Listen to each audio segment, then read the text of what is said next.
This is Legacy Battle. Make sure you hit that subscribe button on whatever you're listening to right now. I am Michael Adams, creator of Legacy Battle. My panelists tonight from the Gridiron Battle Zone, Brian King.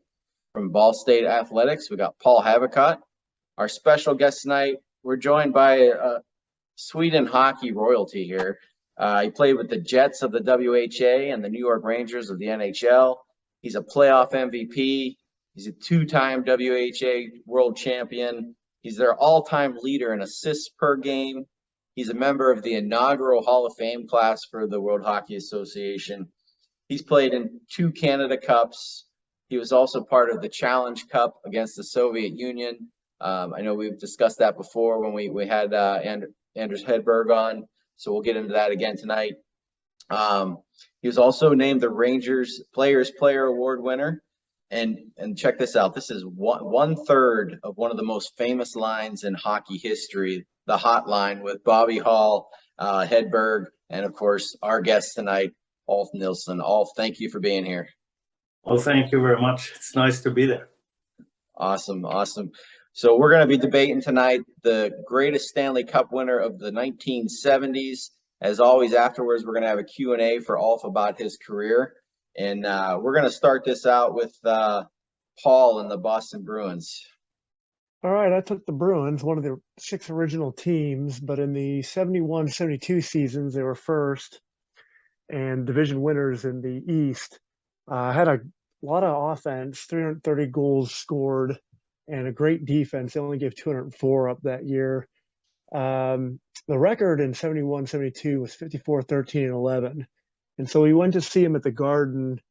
I think you were treated to probably 2 of the best players at that time. You had Phil Esposito, who led the team with 130 points and goals with 66. Bobby Orr, who led the team with assists at 66. Orr's probably top 2 or 3 players ever. I guess, well, defenseman. I guess you could say he's the best defenseman ever. And then they had I think his name's John Buchek. And an interesting thing about John was the Bruins they won, and up until current, they're still one of the only teams to win without an active captain that year. He was a stand-in captain. So he was the team's senior assistant captain. He accepted the cup when they won it, circled around the rink during the ceremonial skate. And in the goal, you had Jerry Cheevers, I'm sorry. And he only averaged allowing 2.5 goals per game. So I think it's the best team, but I got to be up front.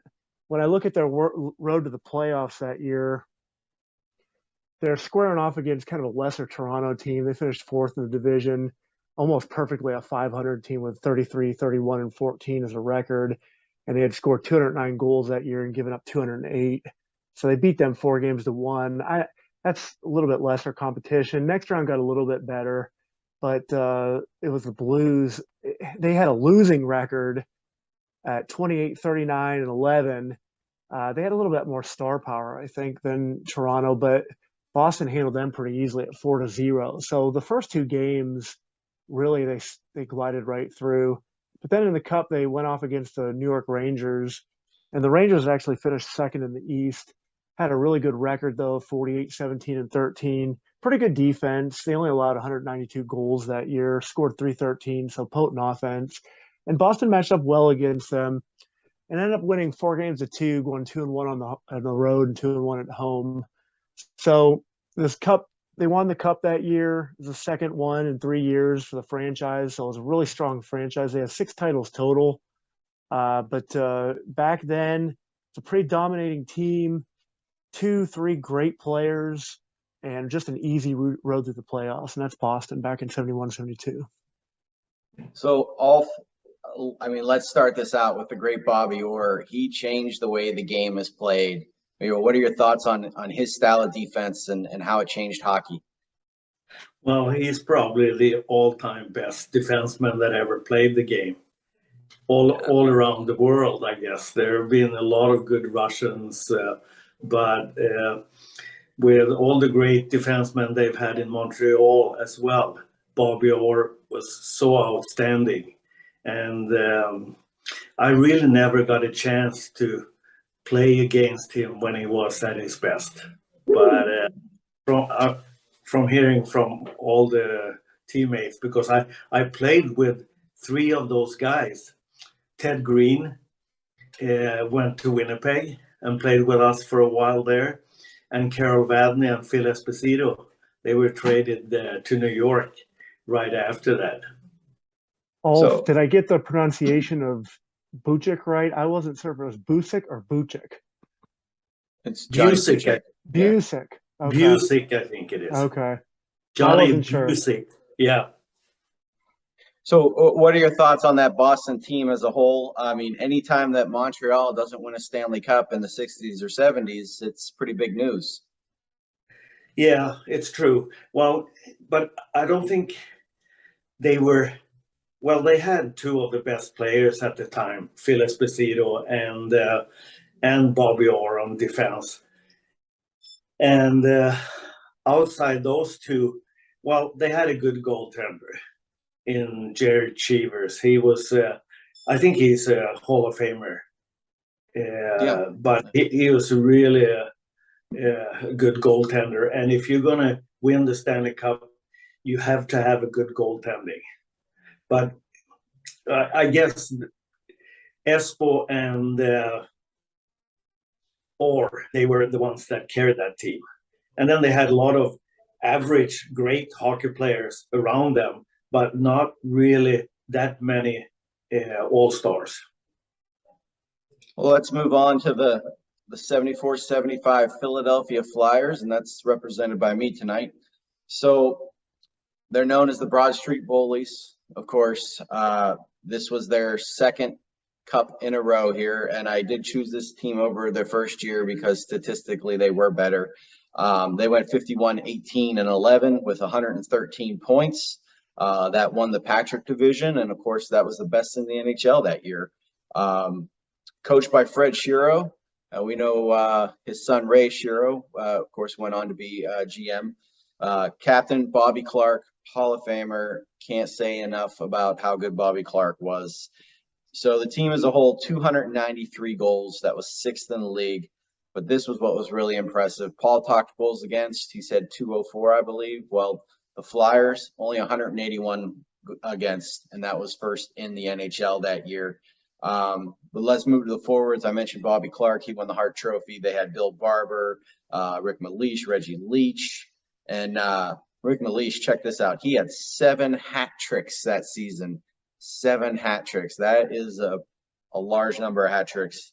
But when you talk the Flyers, as far as their skilled players, you start in goal. It's Bernie Parent, .918 save percentage that year. We're talking in the 1970s, .918. Today, that's probably like .960. 2.04 goals against, 12 shutouts. That was in the regular season. And if we move to the playoffs, Bernie Parent upped it to a .924 save percentage and 1.89 goals against with 4 shutouts. And that was getting a bye in the playoffs too. And he still managed 4 shutouts in those numbers. He won the Vezina. He won the Conn Smythe.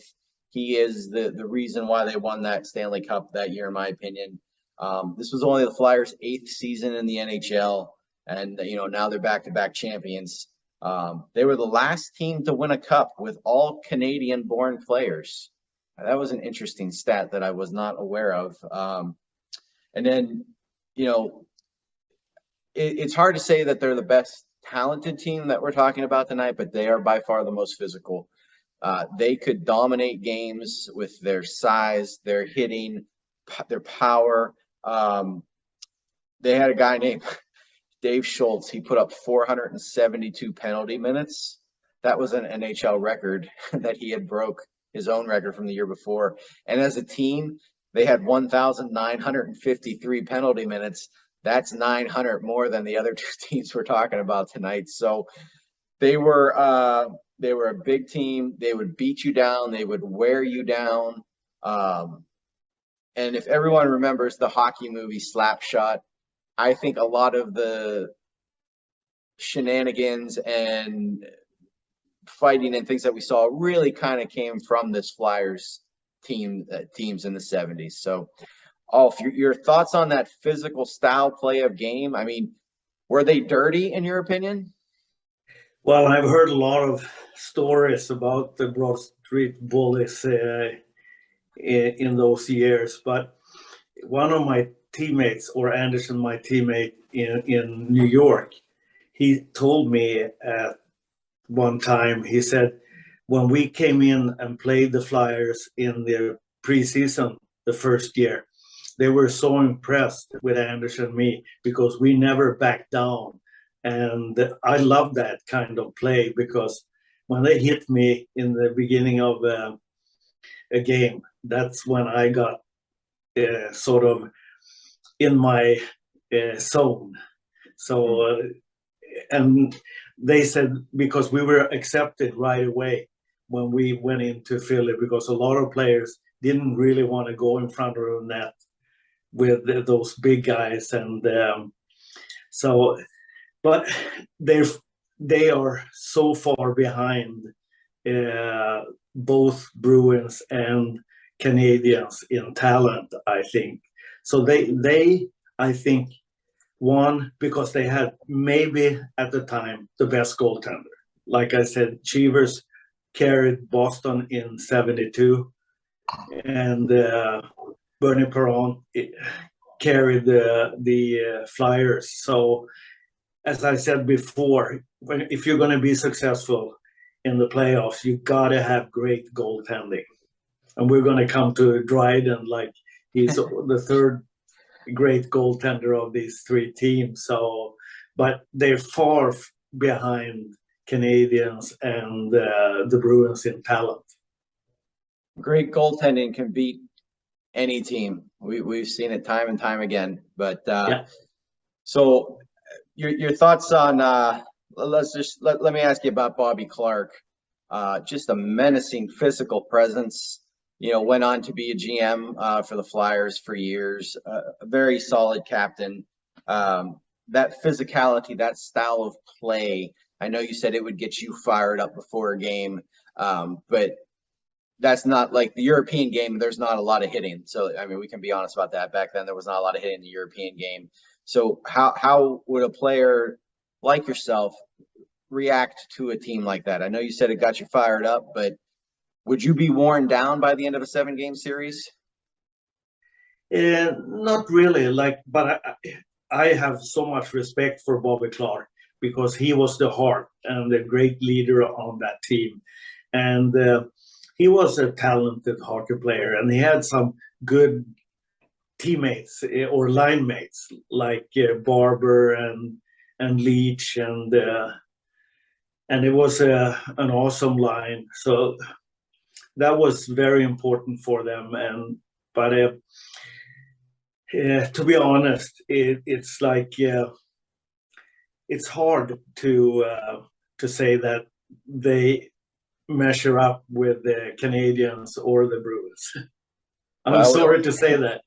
We only had 3 teams to pick from in the 70s because those three teams won all the cups. But let's move to our final team. Brian, go ahead. All right. Well, the 76-77 Montreal Canadiens, 68-12, 132 points that season. That set a new NHL record. Only one loss at the Montreal Forum for the entire season.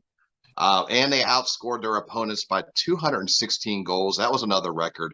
This team was absolutely stacked full of Hall of Famers. And I'm not talking about like has-beens who were barely hanging on or rookies who hadn't established themselves. I'm talking about significant contributors all between the ages of 23 and 33.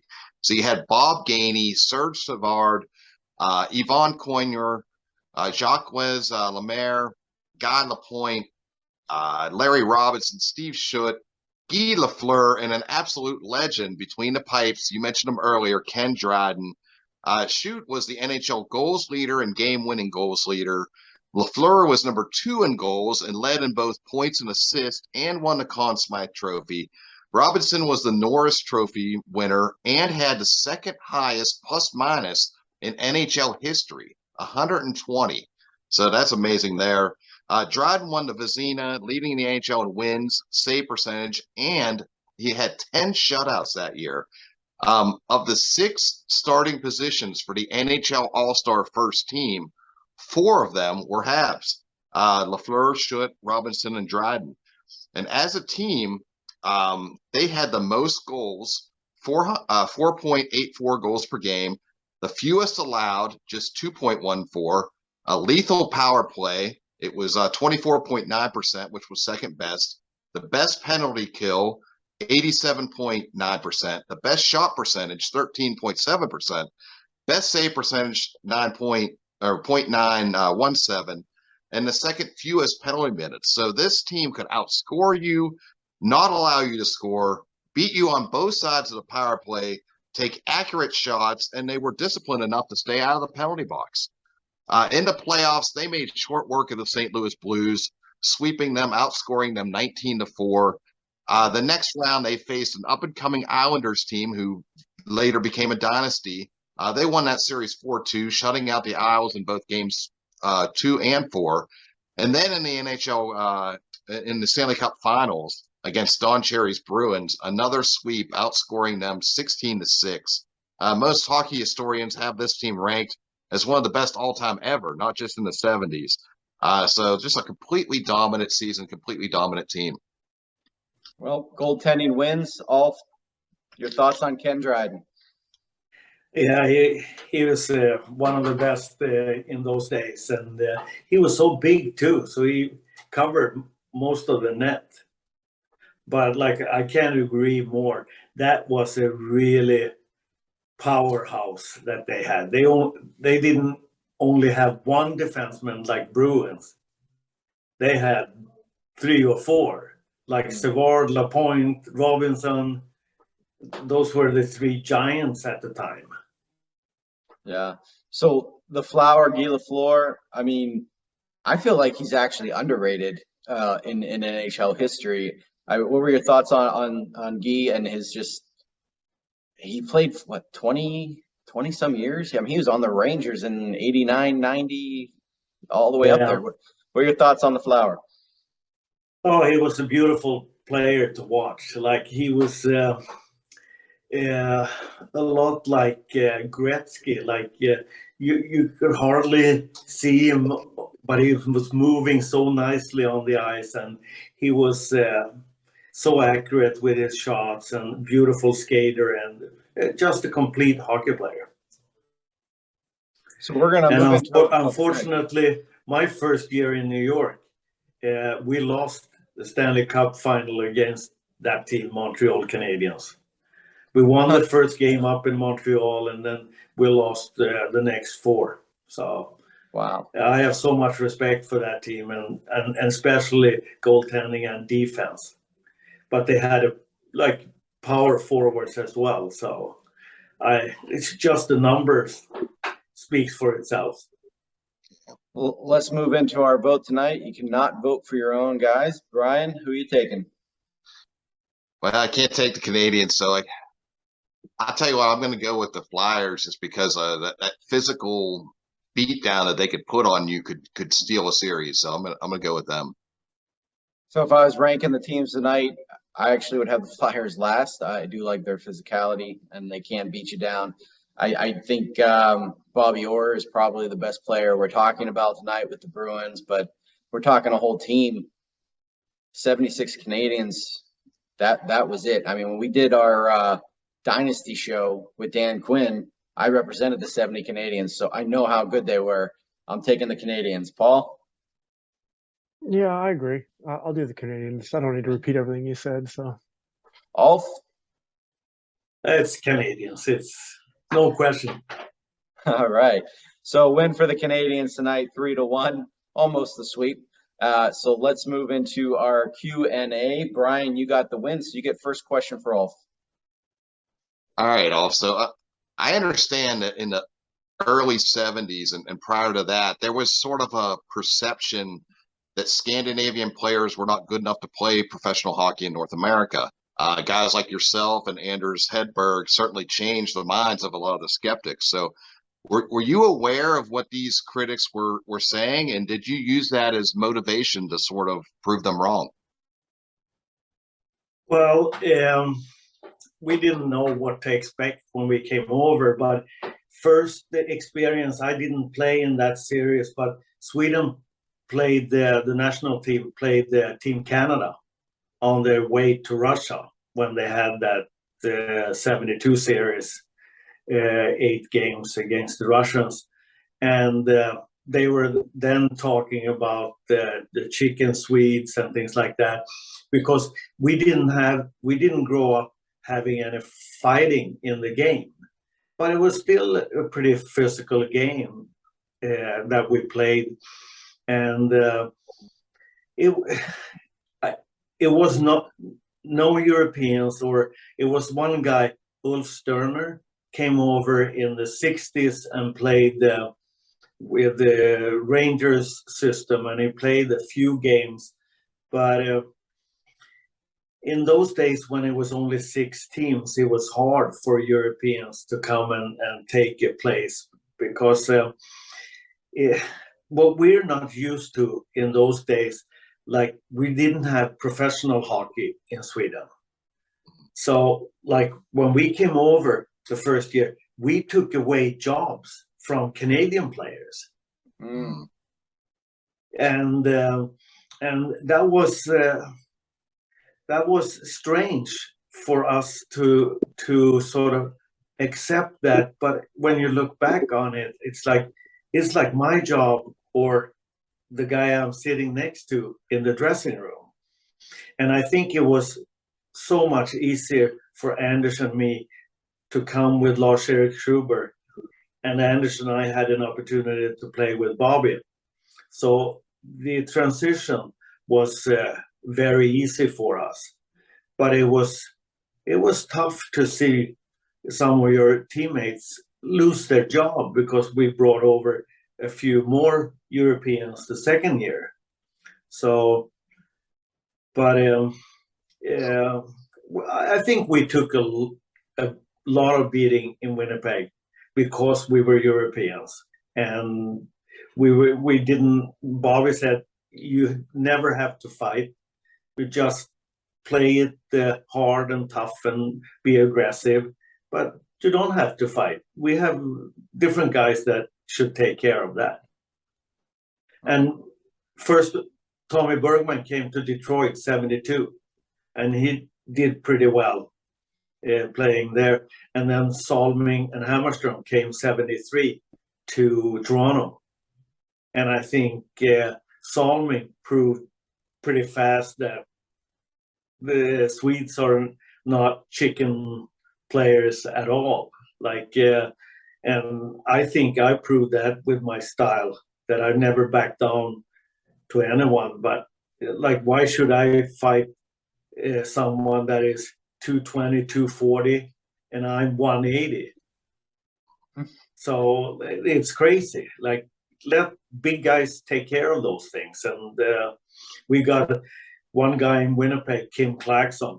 He's one of the toughest guys that I've seen on the ice. He challenged anyone, and he was around 5'9", but he was probably 200 pounds and left-handed. He was really a tough guy.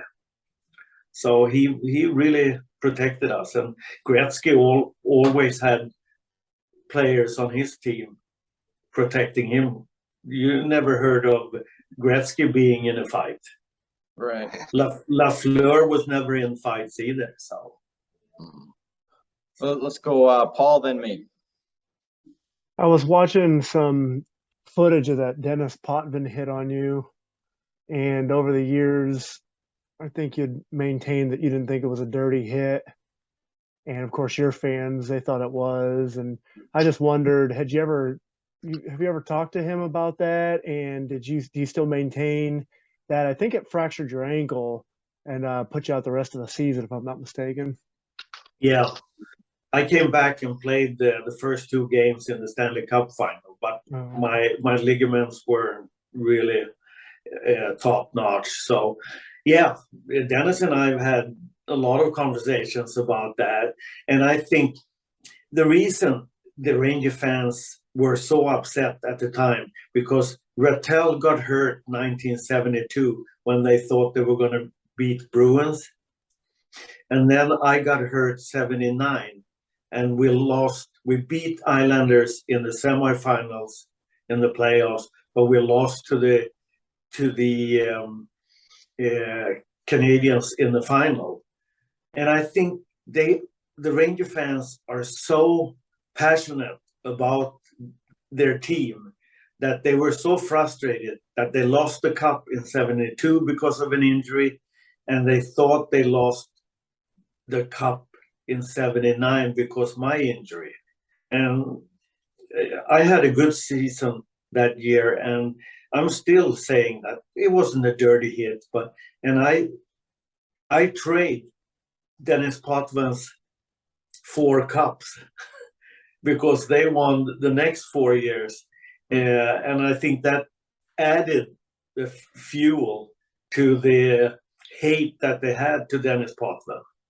Because my 5 years in New York, I lost to Montreal Canadiens that won the cup, and the next 4 we lost to the Islanders in the playoffs that won the cup. So it was 5 tough years, but it was a pretty good run. And I still think it's kind of fun come to New York and they still start whistling and they chant Potvin sucks. But it's New just York. They yeah, don't forget anything. no. And now we're in 2022. That was 1979. Yeah. And a lot of people weren't born, and they It's still fresh in their minds, though. yeah. So let's talk WHA here for a minute. We had Andre Lacroix on, of course, great WHA player. We've mentioned Hedberg a couple times. I want to talk about the hotline. You're on with Hedberg, yourself, the great Bobby Hall. You guys win 2 championships. That is one of the greatest lines in hockey history. Who put you guys together? I mean, was it your guys' idea? Was it the coach idea? And what was it like to just play with those 2 stars? Well, I think Anders and I never played together on the same club team or on the national team in Sweden. But Dr. Jerry Wilson, that was the team doctor, and he used to play for the Montreal Canadiens. He was over on a sabbatical in Sweden, and he was scouting us for Winnipeg because I could have gone to Buffalo. In those days, there were no drafts of European players. And Anders he belonged to Toronto Maple Leafs, so he could have played with Salming and Hammerström. And then Lars-Erik Schuberg belonged to Minnesota. And we were talking before the World Championship in Helsinki in 1974, if we were going to, because we were more or less ready to go over to North America and play. And we had those choices to go to different teams in the NHL, or we could go together in the WHA. And Jerry said, you'd be a perfect match to play with Bobby Hull. And we had the Lars-Erik Schuberg as a strong defenseman and Mike Ford on the other defense on the power play. So it was amazing. But Bobby was already 35 years old when we came over in 1974. So he said many times to me and in interviews also, like, we gave him 4 extra years on his career because he was so tired after the first 2 years in the WHA that he carried the whole Winnipeg Jets team. He played with good players, Norm Bowden and Chris Baudelot, but it was so hard, he said, to just do all the autographing on the road and not really feeling good about the way the team was playing. So, I mean, first time we stepped on the ice playing with the university team, and Bobby was ready to go over to, because World Hockey Association had their series against Russians in the 74. And we were skating and doing line rushes. And he said, this is amazing, because Bobby always wanted to change positions, and that's the way we play in Europe. Like, even if you're a centerman, you don't have to go in the middle all the time, or the right wing and left wing go just up and down their side. Bobby always wanted to move around, and if he came in the middle, I took his side and things like that. So it was music from day one when we came on the ice. Like, it was scary. And Anders and I had a really good lawyer, Don Baisley. Unfortunately, he passed away with cancer about 6, 7, 8 years ago.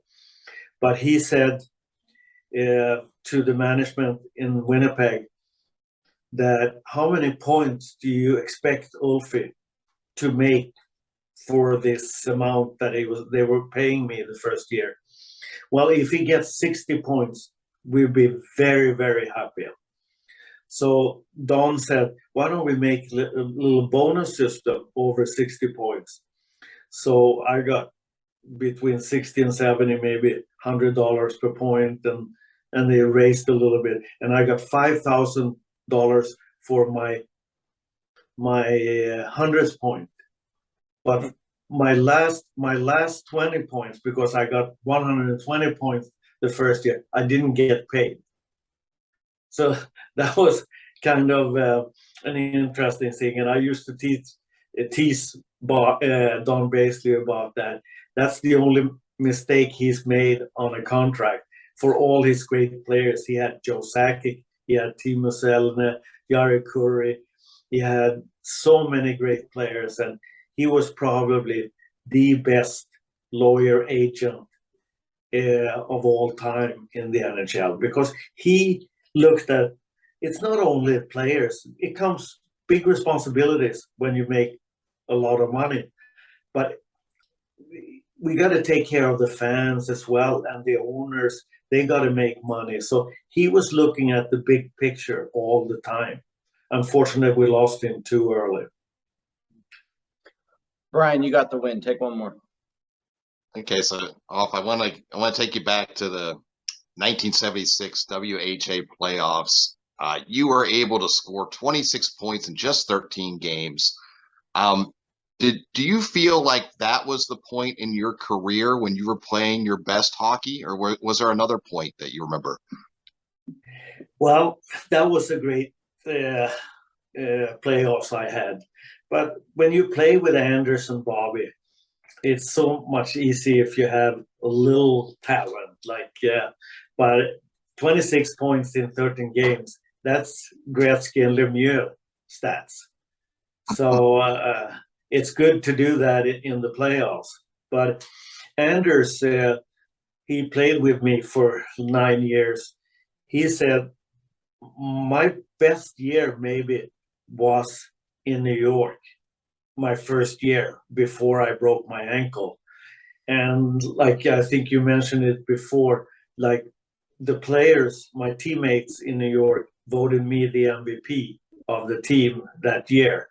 And I felt I had a really good, I probably had 1.2 points per game up until that point or something like that. It wasn't Gretzky or Lemieux or anything like that, but it was good stats. It was good stats. And we had Madison Square Garden really cooking that year. So my second year in Winnipeg, but also third and fourth year was great. So yeah, I was fortunate enough that I never really had a serious injury in Winnipeg.